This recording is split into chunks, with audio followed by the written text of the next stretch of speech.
Multi talenta. Kita akan belajar tentang multi talenta. Kita akan mendalami tentang multi talenta.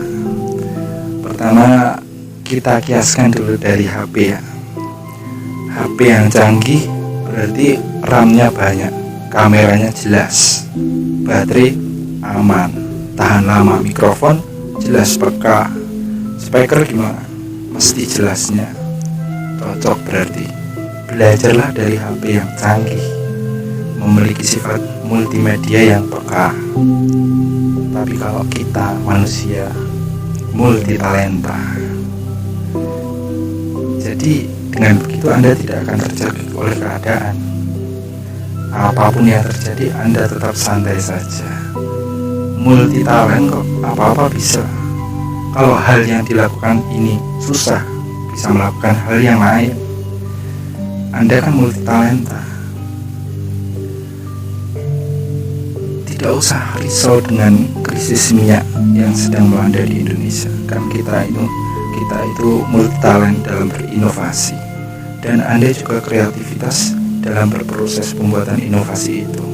Insya Allah dengan izin Allah mungkin ada seseorang yang multi talenta tentang berinovasi, bisa menemukan terobosan baru, bisa menemukan penggantinya minyak goreng tapi kualitasnya tetap sama. Dan pada akhirnya apa? Anda menjadi manusia yang bisa hidup di mana saja, walaupun keadaan di suatu tempat itu berbeda-beda. Anda masih bisa bertahan hidup karena Anda hidup dengan bertalenta, hidup dengan seni bertalenta, bisa melakukan profesi pekerjaan apa saja. Tinggal Anda mensinkronisasikan potensi alam dan potensi sosial dengan talentamu itu sendiri. Dengan begitu kan Anda akan tidak akan merasa terjepit oleh keadaan. Ya seperti kalau kita andaikan itu seperti hewan semut. Manusia itu seperti hewan semut ketika sudah bertalenta, karena akan bisa bertahan hidup terus walaupun seluruh manusia di dunia ini sudah merencanakan akan membasmi semut, akan memberantas semut, tetap aja masih ada banyak dan malah berpesta ria di toples gulamu. Ya, talenta itu kan menunjukkan sesuatu yang indah. Nah, keindahan itu adalah sesuatu yang kebenaran. Tapi jika ada orang yang multi talenta dalam keburukan, berarti dirinya sedang dikuasai setan dengan multi talentanya setan. Jadi setan itu juga cara menggoda kita itu dengan multi talenta, sangat bervariasi. Maka hati-hati dan waspadalah. Maka dari itu kembangkanlah multi talentamu tanpa meninggalkan dasarmu. Dasarmu apa? Kelebihanmu itu apa? Bakatmu itu apa? Kalau belum menemukan bakat, ikhtiar, pasti ada bakatnya. Karena bakat itu modal utama untuk kamu menjadi seorang ahli. Kalau kita ditarik di masa muda, umur 20 tahun itu seharusnya sudah memiliki pandangan pekerjaan lah, pandangan mana pekerjaan yang ingin kau tekuni, ingin kau telateni. Di situ kamu bakat akan mengalir. Di situ kamu berjalan untuk menuju keahlian. Setidaknya udah ada bayangan lah di umur itu. Tapi jika Anda masih terikat dengan perusahaan orang lain, masih bekerja dengan orang lain, dan Anda itu tidak tidak satu jalan, tidak satu bakat, tidak satu rasa, ya nggak apa-apa, jalani saja, yang sabar. Tapi Anda juga harus meluangkan waktu untuk bekerja sesuai bakat Anda, sesuai hobi Anda.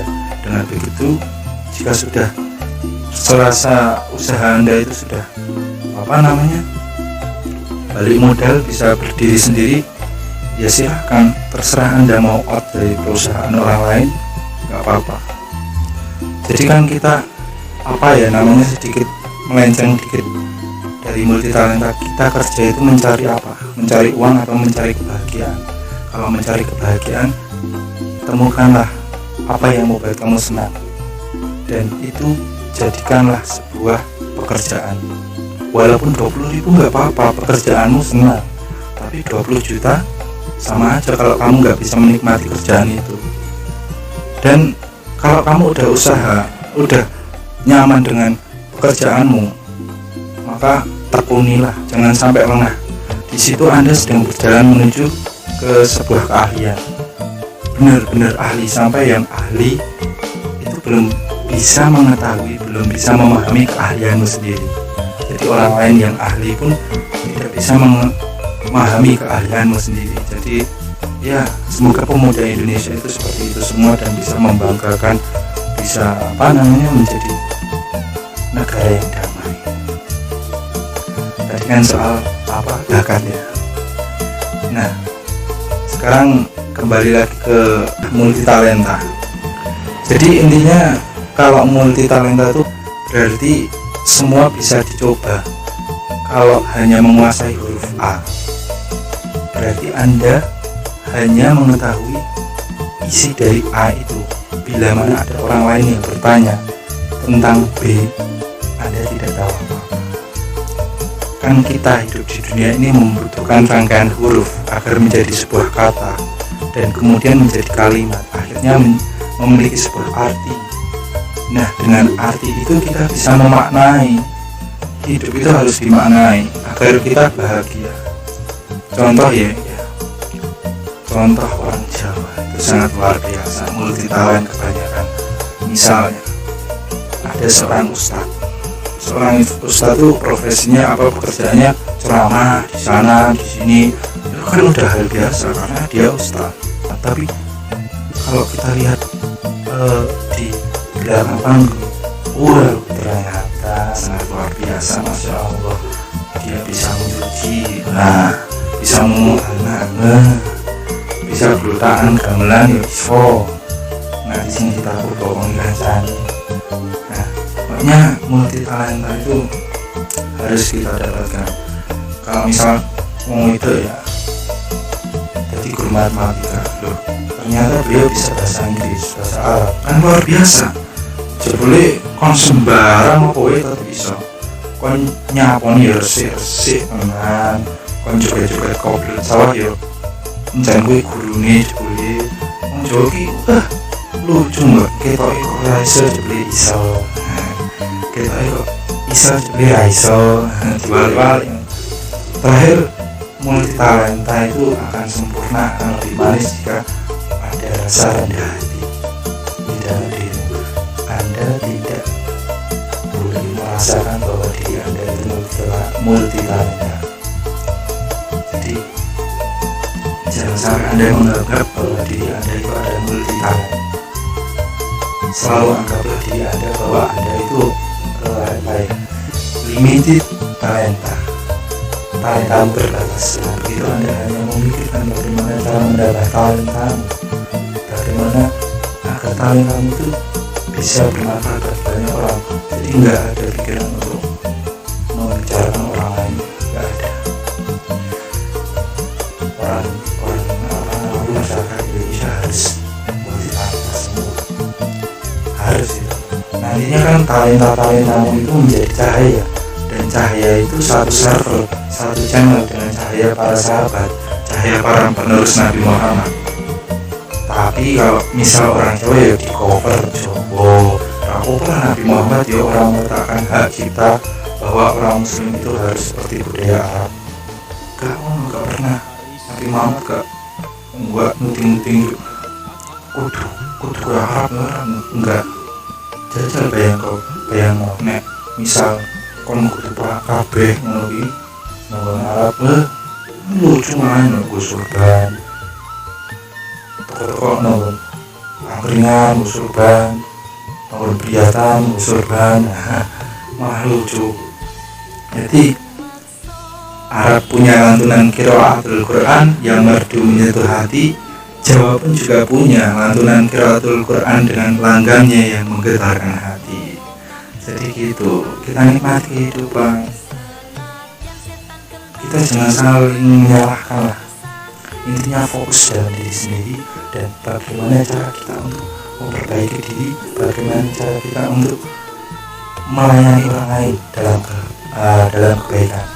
Dalam begitu Anda tidak yang dikenal itu ya baik-baik saja gitu. Jangan terlalu membela diri, nggak usah dirimu itu nggak penting, yang terpenting adalah orang lain itu ya. Dan pesan dari saya untuk para pemuda, jadilah multitalenta, karena pemuda adalah penerus bangsa. Jika Anda semua itu multitalenta, bayangkan saja Indonesia akan bagaimana. Wow, bukan menjadi negara yang terkuat, tapi negara yang terdamai di dunia. Kalau terkuat tapi nggak damai sama aja. Tapi kalau terdamai pasti terkuat karena damai, saling menghargai satu sama lain, jadinya terkuat gitu. Amerika belum tentu dia damai, walaupun dia menyatakan bahwa negara terkuat, tapi belum tentu terdamai. Jadi kalau hati kita damai dengan Tuhan, maka insya Allah akan damai juga dengan orang lain dan damai juga dengan negara, mendamaikan semua hal yang berawal dari kedamaian dengan Tuhan. Semoga bermanfaat dan semoga Anda bisa mengamalkan apa yang saya bicarakan ini, dan saya juga mohon doanya semoga bisa istiqomah. Assalamualaikum warahmatullahi wabarakatuh.